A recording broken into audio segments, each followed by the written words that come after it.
Столтенберг во среда, Курц во петок, а Меркел на 8 септември во сабота. Ова се високите представници на Европската унија и НАТО кои неделава по овој распоред ќе ја посетат Македонија.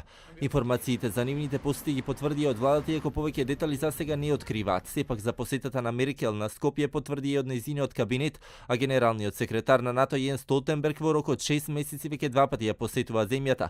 Премиерот Заев пак исто така веќе информираше дека очекува бурна недела со представниците на европските земји и НАТО, каде фокусот ќе биде престојниот референдум и евроатлантските интеграции на земјата.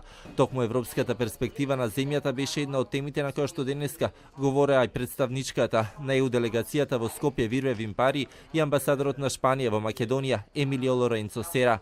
Порачаа дека сакаат земјата да ја видат како дел од европското семејство, но им порачаа на политичарите да не даваат само ветување до следните избори, туку и да бидат државници за идните генерации.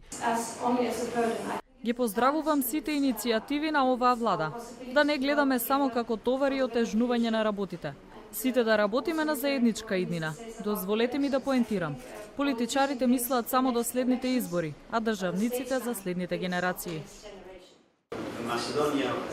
Датумот е тешко да се предвиди, но сигурен сум дека Република Македонија или Република Северна Македонија ќе стане полноправна членка на Европската унија. Важно е да се зајакне административниот капацитет и да се усогласи законодавството во земјата со аки комунитер, со европската легислатива.